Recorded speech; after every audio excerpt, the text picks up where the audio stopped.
بسم اللہ الرحمن الرحیم۔ شروع اللہ کے نام سے جو رحمان و رحیم ہے۔ اقرأ بسم ربک الذی خلق۔ پڑھو اے نبی اپنے رب کے نام کے ساتھ جس نے پیدا کیا۔ خلق الانسان من علق۔ جمے ہوئے خون کے ایک لوتھڑے سے انسان کی تخلیق کی۔ اقرأ وربک الاکرم۔ پڑھو اور تمہارا رب بڑا کریم ہے۔ الذی علم بالقلم۔ جس نے قلم کے ذریعے سے علم سکھایا۔ علم الانسان ما لم يعلم۔ انسان کو وہ علم دیا جسے وہ نہ جانتا تھا۔ السلام علیکم ورحمۃ اللہ وبرکاتہ۔ I start with the name of Allah, the most gracious and the most merciful. Dear students, in previous weeks we studied Surah Al-Anfal. From week number 3 we are going to start our Hadith portion. So dear students, before starting Hadith portion, I would like to teach you the meaning of Hadith.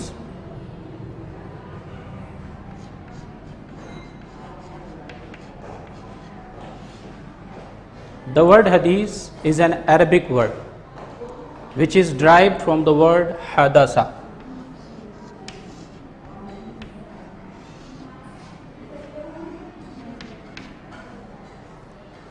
which means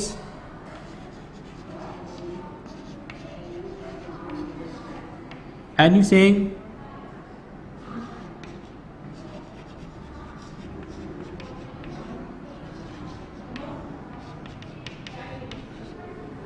or any tradition. When we talk about the literal meaning of hadith, so it means any saying or any tradition or any narration. But in Islamic terminology, when we talk about hadith, so it means saying or action of the Holy Prophet sallallahu alaihi wasallam.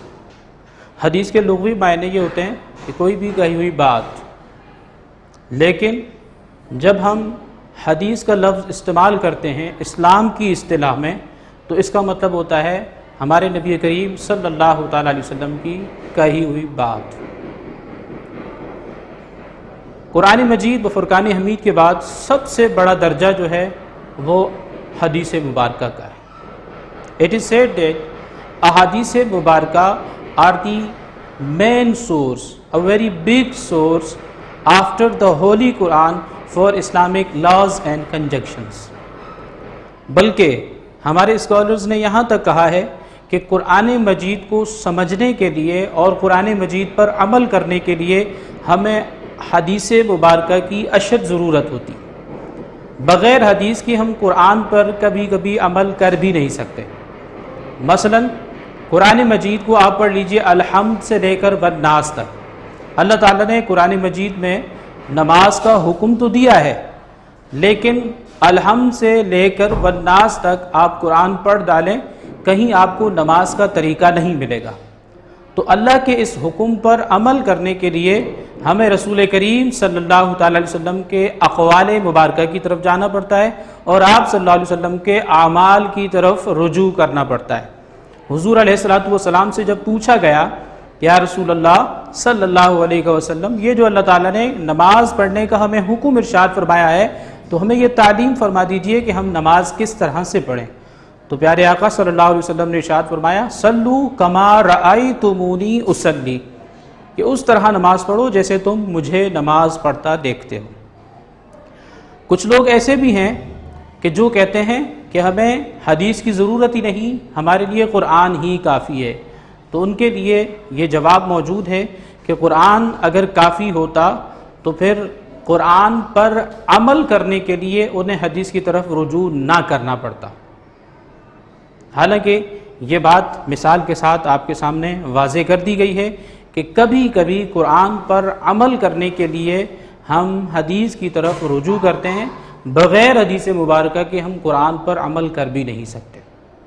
اس لیے حدیث مبارکہ کے متعلق اللہ رب العالمین نے قرآن مجید میں ارشاد فرمایا ہے، وَمَا يَنْطِقُ عَنِ الْهَوَىٰ، یہ محمد جو بھی بات کہتے ہیں اپنی خواہش سے نہیں کہتے، یہ اپنی چاہت کے مطابق بات نہیں کرتے، إِنْ هُوَ إِلَّا وَحْيٌ يُوحَىٰ، بلکہ یہ جو بھی بات کرتے ہیں وہ اللہ کی طرف سے وحی کردہ ہوتا ہے۔ تو یہاں پر ہم نے حدیث کی لٹرل میننگ پڑھی کہ حدیث کی لٹرل میننگ ہے اینی سینگ اور اینی ٹریڈیشن، اور جب ہم حدیث کے اصطلاحی معنی پڑھتے ہیں، ریلیجیس معنی پڑھتے ہیں، تو حدیث کا مطلب ہوتا ہے اینی سینگ اور tradition of the holy prophet صلی اللہ علیہ وسلم۔ So dear students, here I would like to tell you there are two types of hadith. Number one is called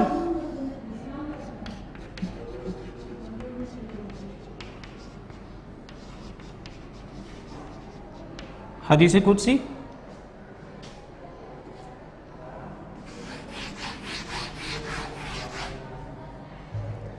and number second is called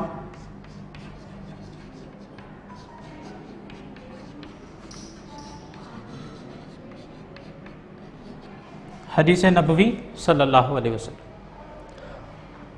حدیث قدسی، what is meant by حدیث قدسی؟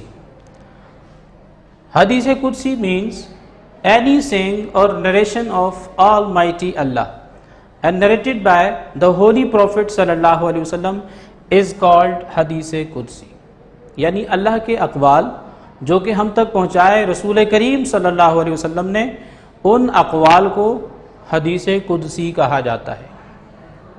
یہ آپ کے پاس جو آپ کو کنٹینٹ سولوشن پرووائڈ کیا گیا ہے، اس کے پیج نمبر 64 سے لے کر 66 تک یہ تمام اسٹف جو ہے ریٹن ہے، لکھا ہوا ہے، وہاں سے آپ پڑھ سکتے ہیں۔ تو حدیث قدسی اللہ کے الفاظ ہم تک پہنچائے رسول کریم صلی اللہ علیہ وسلم نے، حدیث قدسی کہلاتے ہیں۔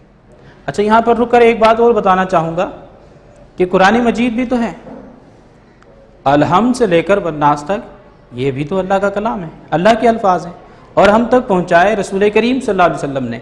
کیا کوشچن ارائزز، کیا قرآن مجید کو ہم حدیث قدسیہ کا درجہ دے سکتے ہیں؟ آنسر از نو۔ وجہ کیا ہے؟ حدیث قدسی اور کلام اللہ شریف میں ایک فرق ہے، جو کہ کلام اللہ شریف ہے، قرآن مجید یہ بھی اللہ کا کلام ہے، لیکن اسے حدیث قدسی اس لیے نہیں کہتے کیونکہ اللہ نے اپنا پاک کلام حضرت جبرائیل کے ذریعے محمد صلی اللہ علیہ وسلم پر نازل کیا۔ بیچ میں ایک واسطہ ہے، کس کے ذریعے نازل کیا؟ جبرائیل کے ذریعے نازل کیا۔ تو جو اللہ کا کلام جبرائیل کے ذریعے نازل ہوا وہ قرآن مجید میں شامل کیا گیا، اور احادیث قدسیہ یہ بھی اللہ کا کلام ہے، لیکن بیچ میں جبرائیل واسطہ نہیں ہے، یہ ڈائریکٹلی اللہ تعالیٰ اپنے پیارے حبیب جناب محمد رسول اللہ صلی اللہ علیہ وسلم کے قلب اطہر پر نازل فرما دیا کرتا تھا۔ تو وہ کلام اللہ کا، اللہ کے وہ الفاظ جو ڈائریکٹلی بغیر کسی واسطے کے اللہ تعالیٰ نے اپنے نبی صلی اللہ علیہ وسلم پر نازل فرمائے، وہ ساری کی ساری باتیں، وہ سارا کا سارا کلام احادیث قدسیہ میں آتا ہے۔ اسی لیے ہمارے اسکالرز نے جو ریولیشن ہے وہی ہے، اس کی دو اقسام بیان فرمائی ہیں۔ یہ آپ فرسٹ ایئر میں چل کر پڑھیں گے اسلامیات میں، لیکن یہاں پر بتانا میں ضروری اس لیے سمجھتا ہوں کہ ہمارے ٹاپک سے ریلیٹڈ ہے۔ There are two types of revelation, one is called وحی مطلوع اینڈ سیکنڈ از کالڈ وحی غیر مطلوع۔ وحی مطلوع یعنی ایسی ریولیشن جس کی ہم تلاوت کرتے ہیں، مطلوع کا جو لفظ ہے یہ تلاوت سے نکلا ہے، ایسی وحی جس کی ہم تلاوت کرتے ہیں، الحمد سے لے کر والناس تک یہ سارے کا سارا جو کلام ہے، اللہ تعالیٰ کے جو الفاظ ہیں، یہ وحی الہیہ ہیں، اور وحی کی کون سی قسم ہے؟ وحی مطلوع۔ سیکنڈ وحی غیر مطلوع، یعنی ہے وہ بھی وحی، ہے وہ بھی اللہ کا کلام، ہے وہ بھی اللہ کے الفاظ، لیکن انہیں وحی غیر مطلوع اس لیے کہا جاتا ہے کہ ان کی ہم قرآن کی طرح تلاوت نہیں کرتے، اور وہ سارے کے سارے الفاظ جو کہ وحی غیر مطلوع کے زمرے میں آتے ہیں انہیں حدیث قدسیہ کہا جاتا ہے۔ یہ حدیث کی پہلی ٹائپ ہے، حدیث قدسی، saying of Almighty Allah narrated by the Holy Prophet صلی اللہ علیہ وسلم is called حدیث قدسی۔ Now we proceed towards حدیث نبوی صلی اللہ علیہ وسلم۔ حدیث نبوی means saying of the Holy Prophet صلی اللہ علیہ وسلم narrated by his companions is called حدیث نبوی، یعنی ہمارے نبی کے الفاظ، ہمارے نبی کے افعال، ہمارے نبی کے اعمال جو کہ ہم تک پہنچائے آپ کے پیارے صحابہ رضوان اللہ تعالیٰ عنہ مجمعین نے، وہ تمام کے تمام افعال اور اقوال حدیث نبویہ کے زمرے میں آتے ہیں۔ اب یہاں پر جو بنیادی ٹائپس ہیں حدیث نبویہ کی جو کہ نالجبل ہیں اور علم کے اضافے کے لیے آپ کو بتانا سمجھوں گا، there are main and basic 3 types of حدیث نبوی۔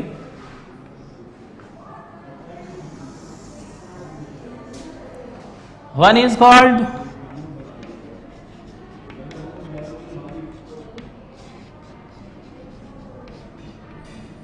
حدیث قولی، second is called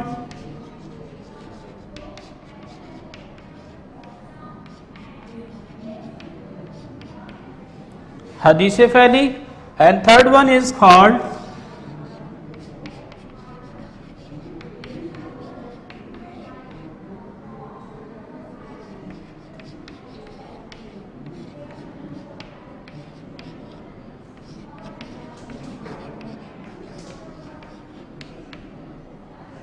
حدیث سکوتی اور تقریری۔ I will define these 3 types one by one۔ حدیث قولی آپ جانتے ہیں اردو زبان میں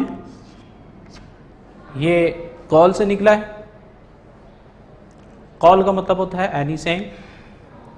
حدیث قولی ان احادیث کو کہا جاتا ہے any saying or tradition of the Holy Prophet صلی اللہ علیہ وسلم narrated by his holy companions are called حدیث قولی، یعنی آپ صلی اللہ علیہ وسلم کے اقوال جو ہم تک پہنچائے آپ کے صحابہ نے، وہ حدیث قولیہ کہلاتا ہے۔ نمبر 2 حدیث فعلی، یہاں سے آپ سمجھ گئے ہوں گے یہ فعلی کا جو لفظ ہے یہ فعل سے نکلا ہے اور فعل کا مطلب ہوتا ہے any ایکشن، تو یہاں پر اب بات ایکشن کی ہو رہی ہے، کلام کی بات نہیں ہو رہی۔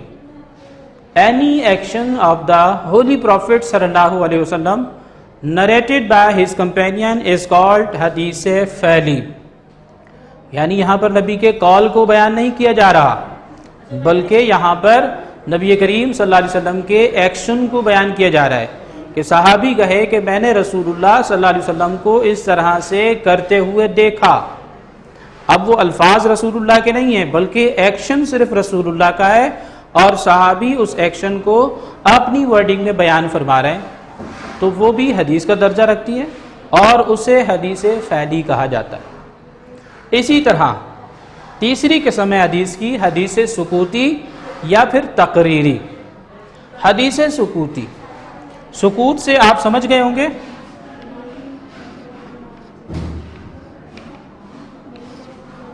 سکوت خاموشی کو کہا جاتا ہے۔ اب حدیث کی اس ٹائپ میں نہ تو رسول اللہ صلی اللہ علیہ وسلم کا قول شامل ہے نہ رسول اللہ کا فعل شامل ہے، تو پھر کیا ہے؟ any action or saying of the Holy Prophet's companion said or done by them in the presence of the Holy Prophet sallallahu alaihi wasallam, and after listening it the Holy Prophet sallallahu alaihi wasallam did not raise any objection but kept silence، یعنی نبی کریم صلی اللہ علیہ وسلم کہ صحابہ کا کوئی بھی فعل یا ان کا کوئی بھی قول جو کہ انہوں نے رسول کریم صلی اللہ علیہ وسلم کی بارگاہ میں کہا یا کیا، اور رسول اللہ صلی اللہ علیہ وسلم نے سننے کے بعد کسی طرح کا کوئی آبجیکشن ریز نہیں کیا، کوئی اعتراض نہیں کیا، بلکہ آپ صلی اللہ علیہ وسلم نے سکوت اختیار کیا، خاموشی اختیار کی۔ آپ صلی اللہ علیہ وسلم کے سکوت اختیار کیے جانے کا مطلب ہے کہ صحابی کا وہ قول یا وہ فعل بالکل درست ہے، عین شریعت کے مطابق ہے، جبھی تو آپ صلی اللہ علیہ وسلم نے خاموشی اختیار کی۔ اگر وہ دین کے خلاف کوئی بات کرتے یا کوئی عمل کرتے تو آپ صلی اللہ علیہ وسلم انہیں فوراً ٹوکتے، منع کرتے، ایسا مت کرو، یہ اللہ کے حکم کے منافی ہے، خلاف ہے۔ تو رسول اللہ صلی اللہ علیہ وسلم کی خاموشی صحابی کے کسی قول یا فعل پر ہے، تو وہ صحابی کا قول یا فعل، اسے ہم حدیث کا درجہ دیتے ہیں اور وہ حدیث سکوتی کے زمرے میں آتا ہے۔ اسے حدیث سکوتی کہتے ہی اس لیے ہیں کہ رسول اللہ نے صحابی کے اس فعل پر یا اس قول پر سکوت اختیار کیا، means the holy prophet صلی اللہ علیہ وسلم did not raise any objection۔ یا پھر اسے تقریری کہا جاتا ہے۔ اب تقریر کا مطلب ہوتا ہے کسی بھی بات کو واضح کرنا، کسی بھی بات کو بیان کرنا۔ رسول اللہ صلی اللہ علیہ وسلم کے کسی بھی صحابی نے آپ کے سامنے کوئی بھی بات کی یا کوئی بھی عمل کر کے رسول اللہ کو دکھایا، تو رسول اللہ صلی اللہ علیہ وسلم نے اب کی بار خاموشی اختیار نہیں کی، سکوت اختیار نہیں کیا، بلکہ آپ صلی اللہ علیہ وسلم نے صحابی کے اس قول یا فعل پر تقریر فرمائی۔ مینز ہولی پروفٹ صلی اللہ علیہ وسلم اپریشیٹڈ ہم۔ آپ صلی اللہ علیہ وسلم نے صحابی کے اس قول پر یا اس فعل پر انہیں اپریشیٹ کیا، فرمایا احسنتا، you have done very well، آپ نے بہت اچھا کیا۔ تو وہ رسول اللہ صلی اللہ علیہ وسلم کی تقریر صحابی کے فعل پر یا ان کے قول پر اسے حدیث کا درجہ دے دیتی ہے، اور صحابی کا وہ قول یا وہ فعل جس پر رسول اللہ صلی اللہ علیہ وسلم نے انہیں اپریشیٹ کیا، اسے حدیث تقریری کہا جاتا ہے۔ These are the three main basic types of حدیث نبوی صلی اللہ علیہ وسلم۔ یہ کانٹینٹ سولوشن میں آپ کے پاس موجود ہیں۔ After learning meaning of hadith, types of hadith and 3 types of hadith Nabawi, we will proceed towards hadith portion. Dear students, the very first hadith which is included in your syllabus, this is the topic of hadith number 1. As you know, there are 20 hadiths which are included in your syllabus. The first hadith is about supreme deed and supreme prayer. The Holy Prophet sallallahu alaihi wasallam said,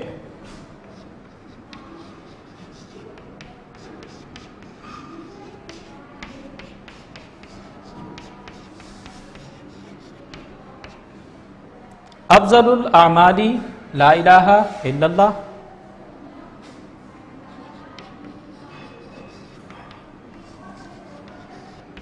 وَأَفْضَلُ الدُّعَاءِ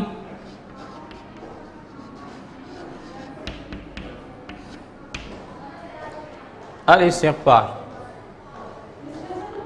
This hadith has 2 parts.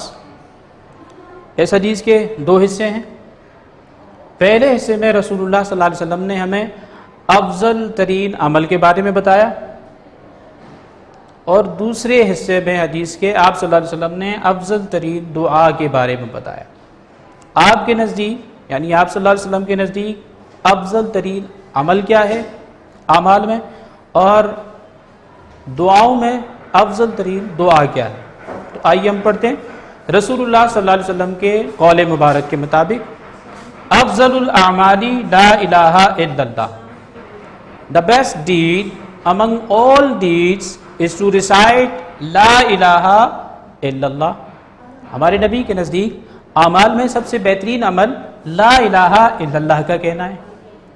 وَأَفْضَلُ الدُّعَاءِ الاستغفار، and the best prayer among all prayers is begging of pardon for our previous sins۔ دعاؤں میں سب سے بہترین دعا استغفار ہے، یعنی اپنے گناہوں کی معافی مانگنا ہے۔ اب یہاں پر اعمال میں سب سے بہترین عمل لا الہ الا اللہ کا کہنا ہے۔ آپ جانتے ہوں گے لا الہ الا اللہ کیا ہے؟ It is the first part of our کلمہ as well, which means there is no God except Allah۔ Urdu میں جسے ہم پڑھتے ہیں اللہ کے سوا کوئی معبود برحق نہیں۔ یا پھر ہم کہتے ہیں اللہ کے سوا کوئی عبادت کے لائق نہیں۔ ہمارے ہاں بہت سے لوگ اس کا غلط ترجمہ بھی کرتے ہیں کہ اللہ کے سوا کوئی معبود نہیں۔ لا الہ الا اللہ کا ترجمہ اگر کوئی کرتا ہے کہ اللہ کے سوا کوئی معبود نہیں تو یہ ترجمہ غلط ہے۔ غلط کیوں ہے؟ کیونکہ اللہ کے علاوہ معبود بہت سارے ہیں۔ معبود کہا جاتا ہے ایسا جس کی عبادت کی جائے۔ مثال کے طور پہ لوگوں نے سورج کی عبادت کی تو سورج بھی معبود بن گیا، لوگوں نے چاند تارے کی عبادت کی تو وہ بھی معبود بن گئے، اور آج کل تو پتہ نہیں کس کس چیز کی عبادت کی جاتی ہے۔ تو یہ سارے کے سارے معبود کہلائیں گے، لیکن یہ عبادت کے لائق نہیں ہیں، یہ معبود برحق نہیں ہے۔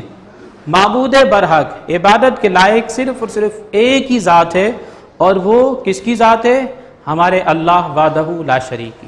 تو اس لیے لا الہ الا اللہ کا جب بھی آپ ترجمہ کریں، ٹرانسلیشن کریں، تو آپ کہیں کہ اللہ کے سوا کوئی عبادت کے لائق نہیں، یا اللہ کے سوا کوئی معبود برحق نہیں۔ تو اس بات کا اقرار کہ آپ اللہ کی ذات میں کسی کو شریک نہیں ٹھہرا رہے، اللہ تعالیٰ وہ واحد و یکتا ہے جس کے سوا کوئی عبادت کے لائق نہیں، اس بات کا اقرار اپنی زبان سے رسول اللہ کے نزدیک اعمال میں سب سے بہترین عمل ہے۔ اور دوسرے نمبر پہ آتا ہے افضل الدعا، دعاؤں میں سب سے بہترین دعا ہمارے نبی کے نزدیک استغفار ہے، یعنی اپنے گناہوں کی توبہ اور استغفار کر۔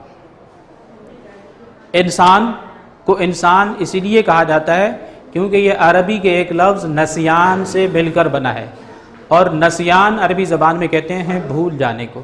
تو انسان کی فطرت ہے بھول جانا، انسان بھول جاتا ہے، اللہ کے احکامات کو فراموش کر بیٹھتا ہے، پھر وہ اللہ کی نافرمانی میں بھی مبتلا ہو جاتا ہے۔ تو جب کبھی بندہ اللہ کی نافرمانی کر بیٹھے تو اسے اس پر ندامت اور شرمندگی کا اظہار کرنا چاہیے۔ وہی ندامت اور شرمندگی کا اظہار توبہ کہلاتی ہے، استغفار کہلاتی ہے۔ اور ہمارے نبی کریم صلی اللہ علیہ وسلم سے پوچھا گیا ما ہی التوبہ، یا رسول اللہ صلی اللہ علیہ وسلم کہ توبہ کیا ہے؟ تو رسول کریم صلی اللہ علیہ وسلم نے ارشاد فرمایا التوبۃ ہی الندامہ، کہ توبہ اپنے گناہوں پر ندامت اور شرمندگی کا اظہار ہے۔ اور جب بندہ توبہ کر لیتا ہے صحیح معنوں میں، یعنی کہ اپنے گناہوں پر ندامت اور شرمندگی کا اظہار کر لیتا ہے، تو حضور علیہ الصلوۃ والسلام نے ارشاد فرمایا التائب من الذنب کمن لا ذنب لہ، کہ اپنے گناہوں سے توبہ کرنے والا توبہ کرنے کے بعد ایسا ہو جاتا ہے جیسے اس نے کوئی گناہ کیا ہی نہ۔ اور اگر اسے قرآن کی روح سے دیکھیں تو رسول کریم صلی اللہ علیہ وسلم نے اللہ کا پاک کلام ہمیں پڑھ کر سنایا۔ قرآن مجید میں اللہ تعالیٰ نے ارشاد فرمایا کہ الا من تاب وآمن وعمل عملا صالحا، کہ وہ لوگ جو توبہ کر لیتے ہیں، اللہ سے معافی مانگ لیتے ہیں، پھر اعمال صالحہ کرتے ہیں، فَأُولَٰئِكَ يُبَدِّلُ اللَّهُ سَيِّئَاتِهِمْ حَسَنَاتٍ، تو جب وہ توبہ کرتے ہیں گناہ کر لینے کے بعد اللہ سے استغفار کرتے ہیں، تو اللہ تعالیٰ اتنا کریم ہے، اتنا رحیم ہے کہ نہ صرف اپنے بندوں کے گناہوں کو معاف فرما دیتا ہے بلکہ ان کے گناہوں کو نیکیوں میں تبدیل فرما دیتا ہے۔ سبحان اللہ۔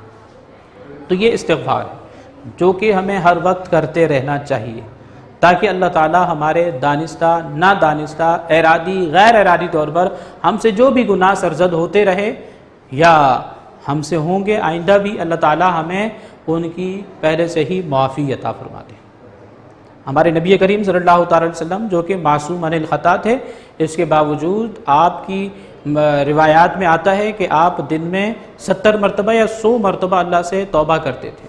اس کا مطلب یہ نہیں کہ آپ گناہ کرتے تھے، بلکہ اپنی امت کی تعلیم کے لیے، تاکہ امت انہیں دیکھتے ہوئے کہ بھئی وہ تو معصوم عن الخطا تھے، گناہ کرنا تو دور کی بات، گناہ کا تصور بھی محال تھا، اس کے باوجود وہ اللہ سے توبہ اور استغفار کر رہے ہیں، تو پھر ہمارا تو بال بال گناہوں میں ڈوبا ہوا ہے، ہمیں تو ہر وقت اللہ سے اپنے گناہوں کی توبہ اور استغفار کرنی چاہیے۔ تو یہ ہے حدیث نمبر 1 جس کو آپ نے یاد کرنا ہے۔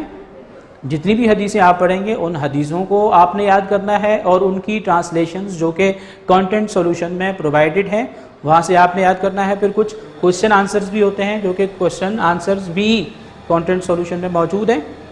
مثلا آپ سے پوچھا جا سکتا ہے واٹ از مینڈ بائی الہ ان لا الہ الا اللہ، کہ لا الہ الا اللہ میں جو لفظ الہ ہے اس کا کیا مطلب ہے؟ تو آپ کہہ سکتے ہیں the word الہ means the one who deserve our all worships, devotions and love, none but Allah, because He is our creator, master and lord of the whole universe. الہ وہ معبود برحق جو کہ صرف اور صرف اللہ تعالیٰ ہے. ہماری تمام عبادات کا، ہمارے تمام تر محبتوں کا محور اور مرکز اللہ رب العالمین کی ذات ہونی چاہیے. اسی طرح آپ سے پوچھا جا سکتا ہے کہ write any 3 attributes of almighty Allah, اللہ کی کوئی 3 صفات بیان کیجئے. Allah is omnipotent, Allah is omniscient, Allah is omnipresent. Omnipotent کا مطلب ہوتا ہے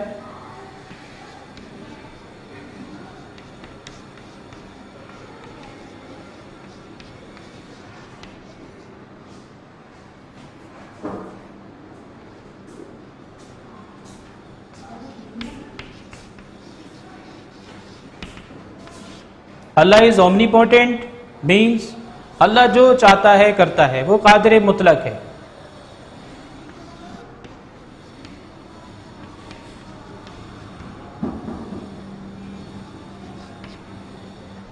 omni سائنٹ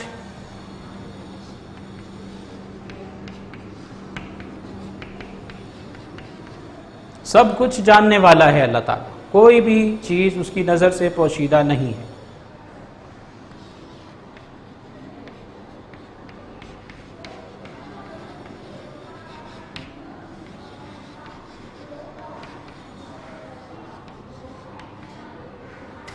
Allah is omni present, اللہ ہر جگہ موجود ہے.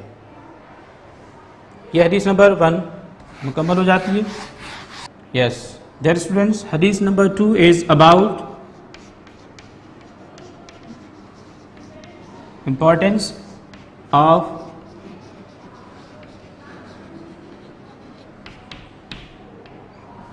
ایجوکیشن. علم کی اہمیت کے بارے میں ہمارے نبی کریم صلی اللہ علیہ وسلم نے یہ حدیث مبارکہ بیان فرمائی اور ارشاد فرمایا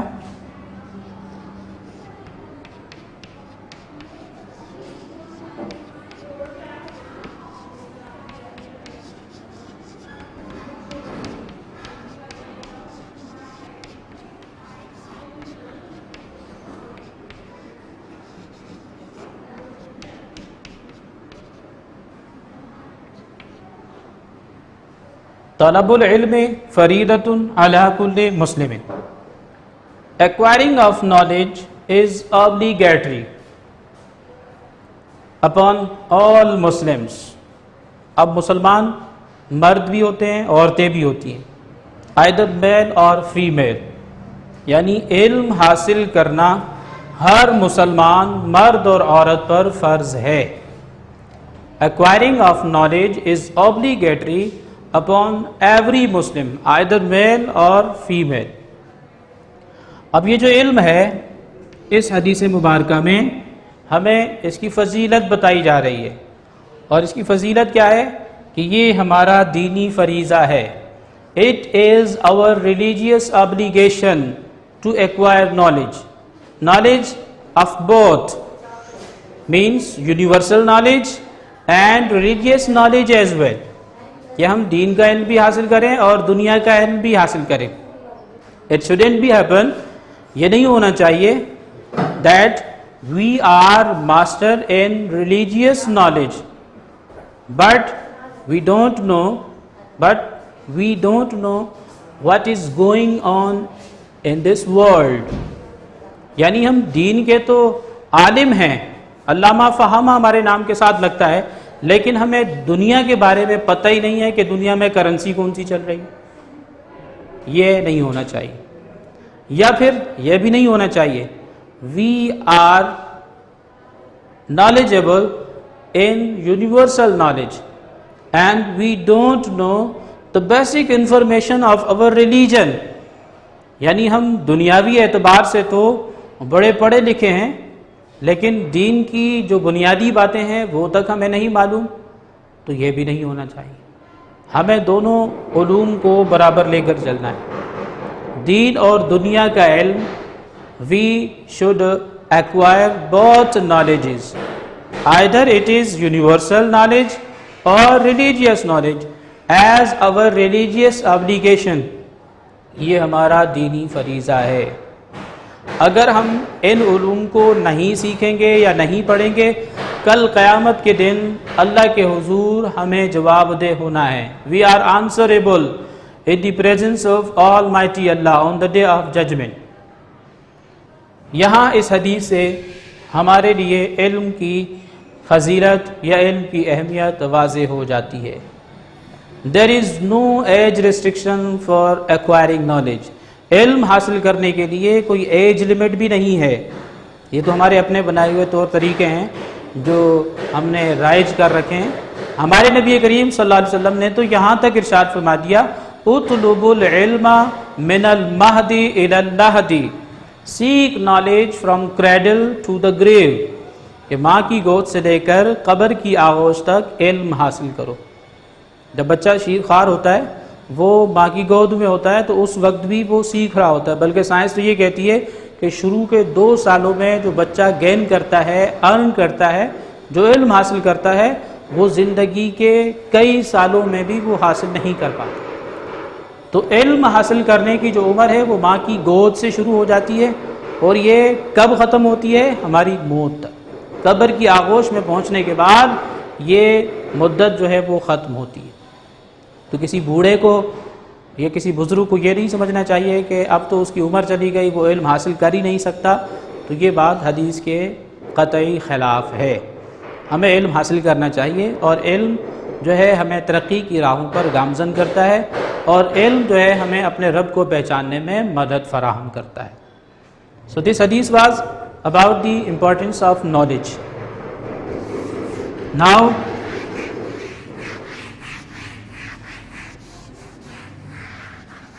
we proceed towards hadith number 3 of your syllabus, and it is about the importance of the learning of the Holy Quran.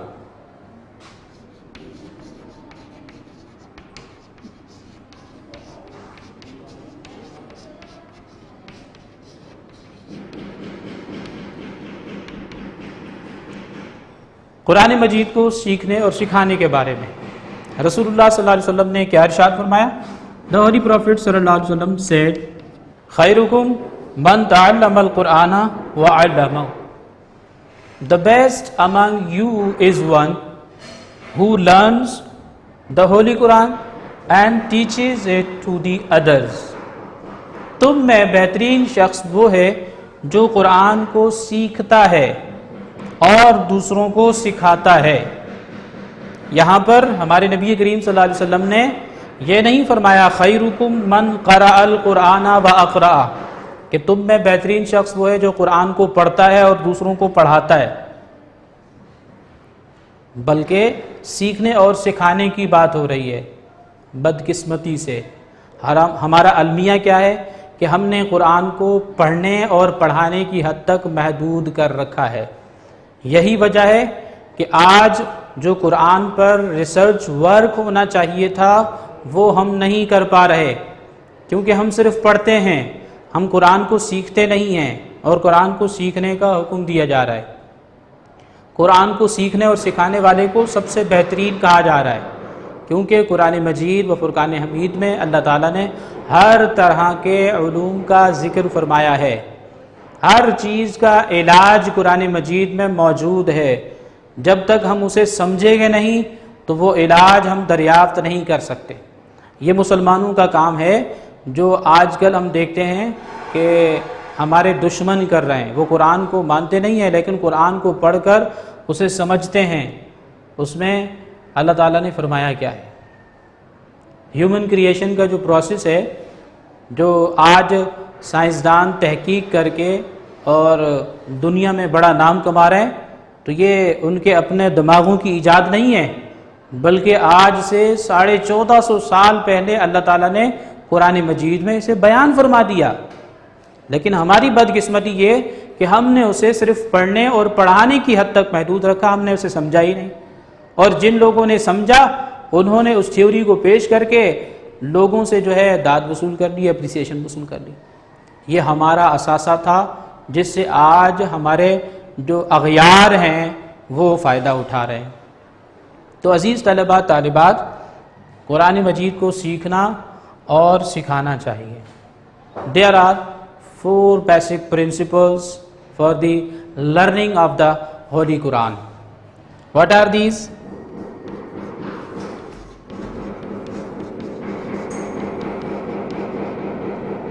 Recitation of the Holy Quran. پہلا مرحلہ یہ ہے کہ آپ کو قرآن پڑھنا آتا ہو۔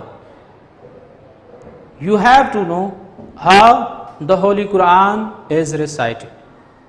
کہ قرآن مجید کو کس طرح پڑھا جاتا ہے، اس کے قواعد اور ضوابط کے ساتھ۔ After that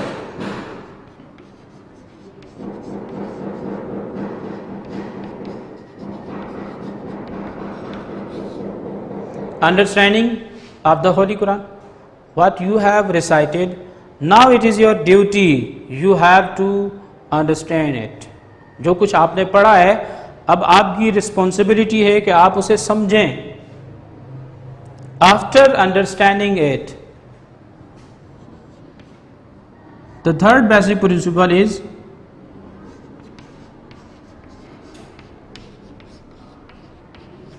to act upon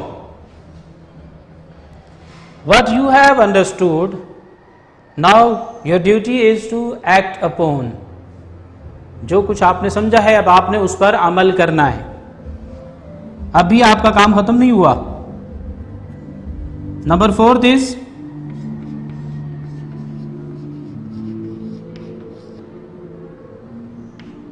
to convey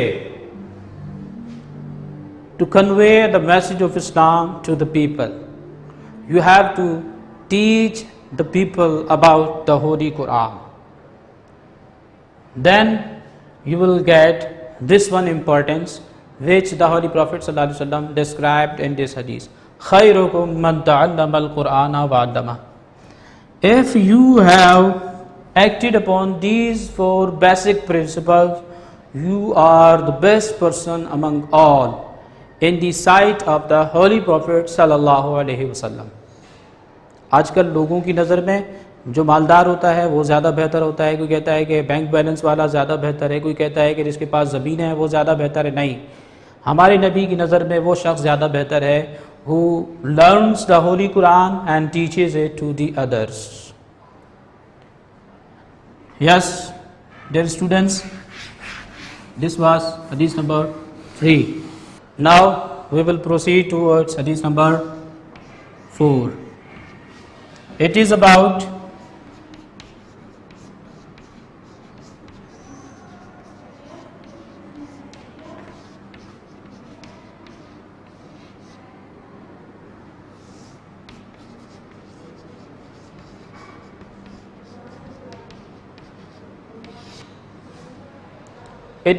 benediction، یعنی درود پاک کی اہمیت۔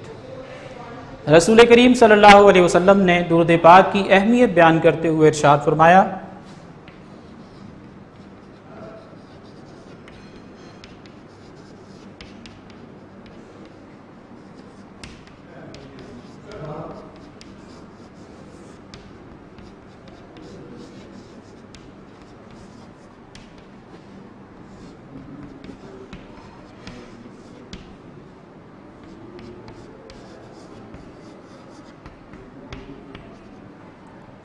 من صلی علی مرتن فتح اللہ لہ بابا من العافیہ. Whosoever from you send one benediction upon me، تم میں سے جو کوئی بھی مجھ پر ایک مرتبہ درود پڑھتا ہے، فتح اللہ لہ، اللہ opens for him one door of safety، بابا من العافیہ، تو اللہ تعالیٰ اپنے اس بندے کے لیے عافیت کا ایک دروازہ کھول دیتا ہے۔ درود پاک وہ محبوب ترین عمل ہے جس میں اللہ تعالیٰ بھی ہمارے ساتھ شامل ہے۔ ہم نماز پڑھتے ہیں، اللہ نماز نہیں پڑھتا۔ ہم زکوٰۃ دیتے ہیں، اللہ زکوٰۃ نہیں دیتا۔ ہم حج کرتے ہیں، اللہ حج نہیں کرتا۔ لیکن درود پاک وہ محبوب ترین عمل ہے، وہ افضل ترین عمل ہے کہ ہم کرتے ہیں، اللہ بھی یہ کام کرتا ہے۔ یہ میں نہیں کہتا، آپ قرآن مجید پڑھیں، سورۃ الاحزاب ورس نمبر 56، بڑی ہی مشہور و معروف اور فیمس ورس ہے جس میں اللہ تعالیٰ نے ارشاد فرمایا، ان اللہ وملائکتہ یصلون علی النبی، بے شک اللہ اور اس کے فرشتے اس غیب بتانے والے نبی پر درود پڑھتے ہیں۔ یا ایھا الذین آمنوا صلوا علیہ وسلموا تسلیما، تو اے ایمان والو تم بھی ان پر خوب خوب درود اور سلام بھیجو۔ تو یہ اللہ رب کریم کا حکم بھی ہے اور سب سے افضل ترین عمل بھی ہے۔ درود پاک کے بارے میں آتا ہے، حضور نبی کریم صلی اللہ علیہ وسلم نے ارشاد فرمایا کہ تمہاری دعاؤں کی قبولیت کا ایک بہت بڑا ذریعہ درود پاک ہے، بینیڈکشن ہے۔ کیوں؟ رسول کریم صلی اللہ علیہ وسلم نے ارشاد فرمایا کہ جب بندہ دعا کرتا ہے تو بندے کی دعا زمین اور آسمان کے درمیان معلق ہو جاتی ہے، لٹکی رہ جاتی ہے، اور پھر جب اپنی دعا کے ساتھ درود پاک پڑھتا ہے مجھ پر، تو وہ درود پاک اس دعا کو لے کر اللہ کی بارگاہ میں قبولیت کے لیے پہنچا دیتا ہے۔ تو ہماری دعائیں جب ہی قبول ہوں گی جب ہم نبی کریم صلی اللہ علیہ وسلم پر اہتمام کے ساتھ درود پاک پڑھیں۔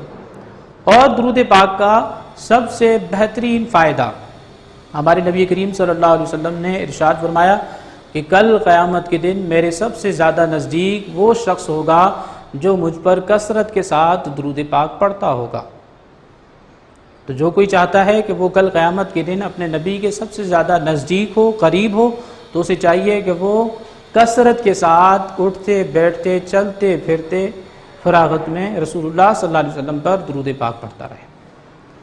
ایک اور حدیث میں حضور علیہ السلام نے درود پاک کی فضیلت کو بیان کرتے ہوئے ارشاد فرمایا کہ جو مجھ پر ایک مرتبہ درود پاک پڑھتا ہے تو اللہ تعالیٰ اس ایک مرتبہ درود پاک پڑھنے کی برکت سے اپنے اس بندے کے 10 درجے بلند فرماتا ہے، اس کی 10 خطاؤں کو، گناہوں کو معاف فرماتا ہے، اور اسے 10 نیکیاں عطا فرماتا ہے۔ ہمارے کندھوں پر 2 فرشتے ہیں اور وہ انویزیبل ہیں، ویزیبل نہیں، ہمیں نظر نہیں آتے، لیکن ہمارا ایمان ہونا چاہیے کہ وہ موجود ہیں۔ کرامن کاتبین کہا جاتا ہے ان فرشتوں کو، ہمارے ہر عمل کو وہ لکھ رہے ہیں۔ جو رائٹ ہینڈ شولڈر پر فرشتہ ہے وہ ہماری نیکیاں لکھتا ہے، جو لیفٹ ہینڈ شولڈر پر فرشتہ ہے وہ ہماری بدیاں لکھتا ہے، برائیاں لکھتا ہے۔ جب ہم کوئی نیکی کرتے ہیں تو رائٹ ہینڈ شولڈر والا فرشتہ حرکت میں آتا ہے، ہماری نیکی لکھ لیتا ہے، لیفٹ ہینڈ شولڈر والا فرشتہ کچھ نہیں کرتا۔ اور جب ہم کوئی بدی کرتے ہیں یا کسی برائی کا ارتکاب کرتے ہیں تو ہمارے لیفٹ ہینڈ جو فرشتہ ہے وہ ہماری بدی کو لکھ لیتا ہے۔ لیکن درود پاک وہ محبوب ترین عمل ہے، وہ افضل ترین عمل ہے۔ جیسے ہی ہم درود پاک پڑھتے ہیں تو ہمارے شولڈرز پر جو 2 فرشتے کرامن کاتبین ہیں دونوں حرکت میں آ جاتے ہیں بیک وقت۔ ایک مرتبہ درود پاک پڑھنے سے جو ہمارا رائٹ ہینڈ شولڈر پر فرشتہ موجود ہے وہ ہمارے نامہ اعمال میں 10 نیکیوں کا اندراج کر دیتا ہے، اور جو لیفٹ ہینڈ شولڈر پر فرشتہ موجود ہے وہ ہمارے نامہ اعمال سے ہمارے 10 گناہوں کو ریموو کر دیتا ہے، اریز کر دیتا ہے۔ تو درود پاک وہ محبوب ترین عمل ہے۔ اللہ سے دعا ہے کہ اللہ تعالی ہمیں درود پاک پڑھنے کی توفیق رفیق عطا فرمائے۔ Now, dear students, we will proceed towards hadith number 5. From hadith number 5, this is the work of week number 4 and it is provided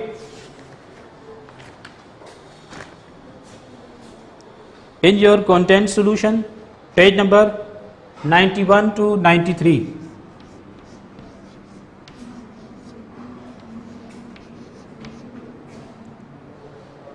You can learn hadith number 5 from page number 91 to 93 because this is the work of week number 4.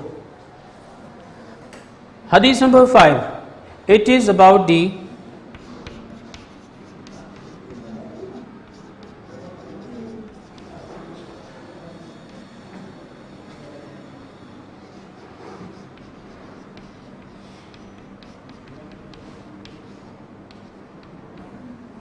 importance of admonitions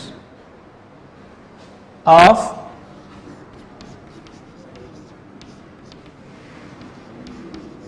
the Holy Prophet sallallahu alaihi wasallam.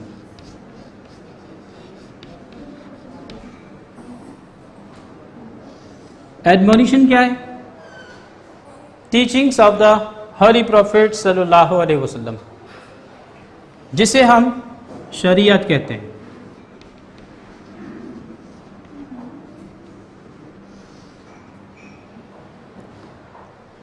The word Sharia means teaching of any prophet. The word Sharia means teachings of any prophet. لیکن جب ہم شریعت کے ساتھ کسی نبی کے نام کی اضافت کریں گے تو پھر یہ اس نبی کی ٹیچنگز کہلائیں گی. مثلا فور سپوز اگر میں یہ کہوں شریعت ابراہیمی تو کیا مطلب ہوگا؟ ٹیچنگز آف حضرت ابراہیم علیہ السلام. اگر میں کہوں شریعت موسوی تو مطلب ہوگا ٹیچنگز آف حضرت موسیٰ علیہ السلام. اگر میں کہوں شریعت عیسوی تو مطلب ہوگا ٹیچنگز آف حضرت عیسیٰ علیہ السلام. Here in this hadith we are going to talk about شریعت محمدی صلی اللہ علیہ وسلم.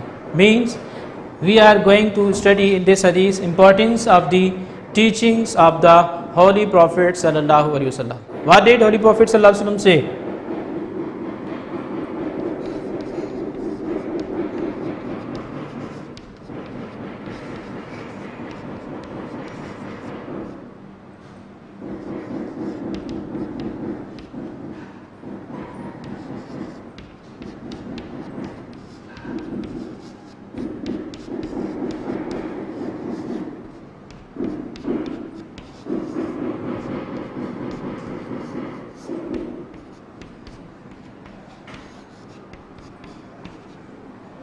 The Holy Prophet sallallahu alaihi wasallam said about his shariat, about his teachings, La yu'minu ahadukum, none of you could become a perfect believer. یعنی تم میں سے کوئی شخص اس وقت تک کامل مومن ہو ہی نہیں سکتا. حتی یکون ہواہ تبعا لما جئت بہ, until his desires becomes subordinate to what I have brought. یہاں تک کہ اس کی خواہشات میری لائی ہوئی تعلیمات کے مطابق نہ ہو جائیں. مینس اگر ہم چاہتے ہیں کہ ہم سچے پکے مومن کہلائیں تو ہمیں رسول اللہ صلی اللہ علیہ وسلم کی تعلیمات کے مطابق اپنی خواہشات کو کرنا ہوگا. اپنے ہر اقوال، اپنے ہر قول کو، اپنے ہر فعل کو رسول اللہ صلی اللہ علیہ وسلم کی تعلیمات کے مطابق لانا ہوگا، نہ کہ ہم رسول اللہ کی تعلیمات اپنی خواہشات کے مطابق لیں.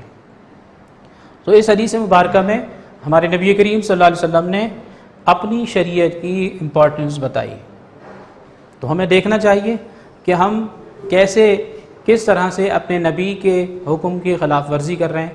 اپنی شادی بیاہ کے معاملات کو دیکھیے، اپنے رہن سہن کے، عادات و اطوار کے، اپنے لباس کے، تمام طرح کی چیزوں کو ہم نے دیکھنا ہے. ایکس وائی زیڈ، اس میں ساری چیزیں آ جاتی ہیں. حتیٰ یکون ہواہ تبعا لما جئت بہ، جب ہم شریعت کی بات کر رہے ہیں تو اس میں پھر تمام چیزیں آ جاتی ہیں. ایسا نہ ہو کہ ہم کچھ چیزوں میں جو ہماری فطرت کے موافق ہوں یا ہماری خواہش کے مطابق ہوں، شریعت کی ان چیزوں کو تو ہم اڈاپٹ کر لیں، اختیار کر لیں، اور وہ چیزیں جو ہماری خواہش سے ٹکرا رہی ہیں یا ہمیں اچھی نہیں لگ رہی ہم انہیں ترک کر دیں یا چھوڑ دیں. It shouldn't be happen. ایسا نہیں ہونا چاہیے. اگر ہم نے ایسا کیا تو ہم کامل مومن نہیں کہلائیں گے. آدھا چیٹر اور آدھا بٹیر ہمیں نہیں بننا، بلکہ ہمیں اپنے آپ کو رسول اللہ صلی اللہ تعالی وسلم کی تعلیمات کے سانچے میں ڈھالنا ہے. یہی وجہ ہے قرآن مجید آپ پڑھ کر دیکھیے، اللہ تعالیٰ نے قرآن مجید میں یہ ارشاد فرمایا ہے، یا ایھا الذین آمنوا ادخلوا فی السلم کافہ، کہ اے ایمان والو اسلام میں پورے داخل ہو جاؤ. تو بندہ جب اسلام میں داخل ہو جاتا ہے تو رسول اللہ صلی اللہ علیہ وسلم کی تعلیمات کو جو ہے عمل کرنا اس کے لیے لازم و ملزوم ہو جاتا ہے. اگر وہ رسول اللہ صلی اللہ علیہ وسلم کی لائی ہوئی شریعت کے مطابق عمل نہیں کر رہا تو وہ مومن کہلانا بھی جو ہے وہ مومن بھی نہیں کہلا سکتا. تو یہ تھی حدیث نمبر 5. حدیث نمبر 5 تک آپ کا حدیث پورشن کمپلیٹ ہو جاتا ہے. Now we proceed towards Quranic and religious terms. It is another portion of your syllabus. Terminologies, istilahat. What is the definition of terminologies? Terminologies ان اصطلاحات کو کہا جاتا ہے which are used as they are، یعنی وہ جیسے ہیں ویسے ہی انہیں انگریزی زبان میں، اردو زبان میں، عربی زبان میں استعمال کیا جاتا ہے. They are not changeable، انہیں ہم تبدیل نہیں کر سکتے. We can describe their meanings in our languages but they are not changeable. We cannot change them. مثال کے طور پہ میں آپ کے سامنے ایک لفظ رکھتا ہوں قرآن. What is Quran? It is the book of Almighty Allah. It is the name of the book of Almighty Allah. یہ اللہ کی پاک کتاب کا نام ہے قرآن. آپ اسے قرآن ہی کہیں گے، آپ اسے کوئی اور نام نہیں دے سکتے، قرآن ہی کہلائے گا. آپ اس کی میننگ اخذ کر سکتے ہیں کہ قرآن کیا ہے. Words of Almighty Allah, saying of Almighty Allah, narrated by the Holy Prophet sallallahu alaihi wasallam is called قرآن. یا اسے قرآن کیوں کہا جاتا ہے یہ تو آپ اس کی ڈیفینیشن میں لکھ سکتے ہیں، لیکن اس ٹرم کو، اس اصطلاح کو آپ تبدیل نہیں کر سکتے، چینج نہیں کر سکتے. It is not changeable. So there are few Quranic and religious terminologies which are used as they are. The first term، یہاں پر میں آپ کو لکھ کر بتا دوں گا ان کے نیمز، باقی ان کی جو ڈیفینیشنز ہیں وہ کانٹینٹ سولوشن پیج نمبر 91 اور 93 میں موجود ہیں.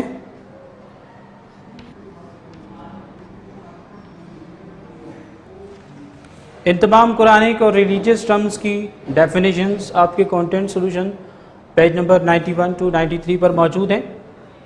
سرسری طور پہ آپ کو بتاتا چلوں اور سمجھا بھی دوں. الانفال، it is the name of the surah which is also included in your syllabus, Al-Anfal, and it is the first surah of your syllabus, Suratul Anfal.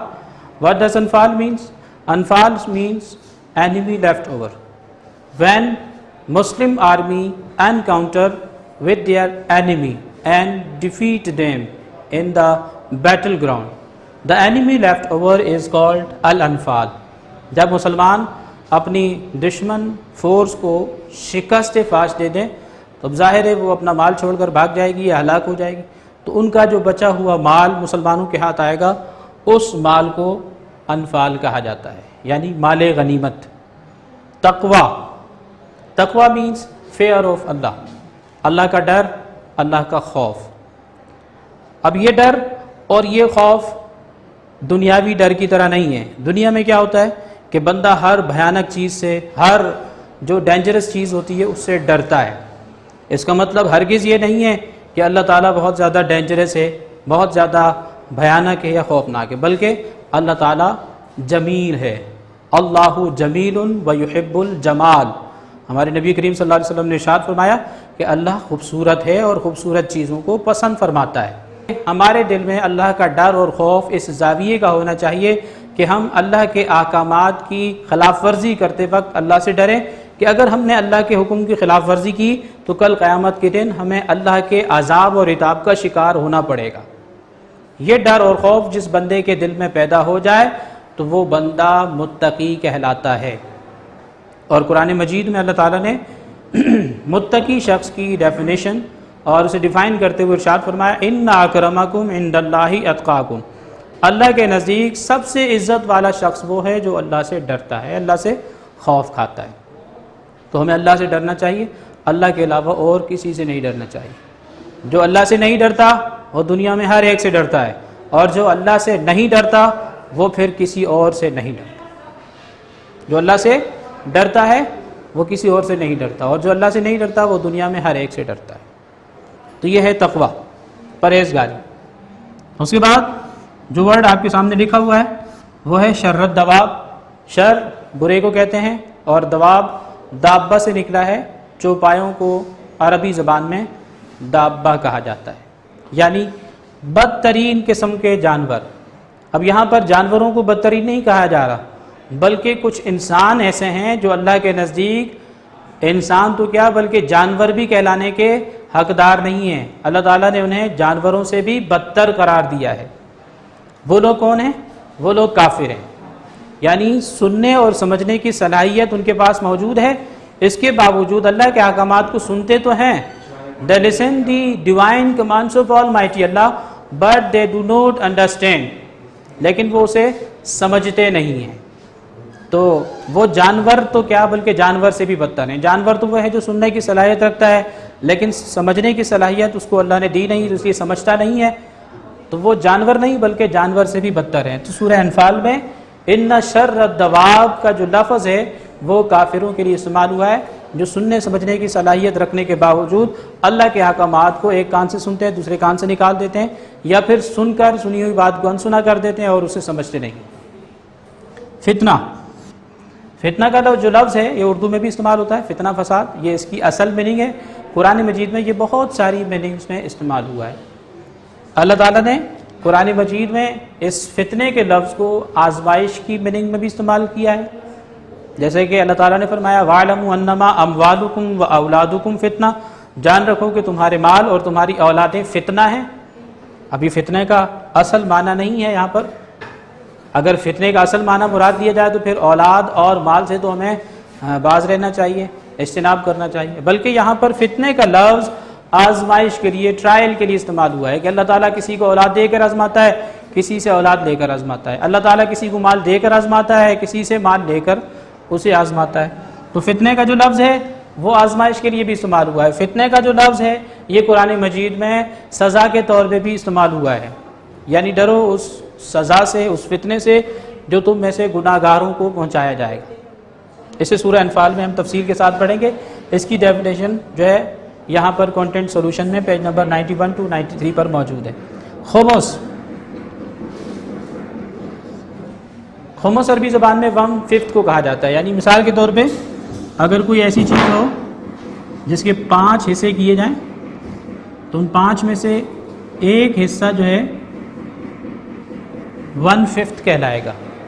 یہ مال غنیمت کی تقسیم کے لیے ایک ٹرم ہے، اصطلاح ہے جو قرآن مجید میں اللہ تعالیٰ نے بیان فرمائی ہے. اس کے بعد درود ہے.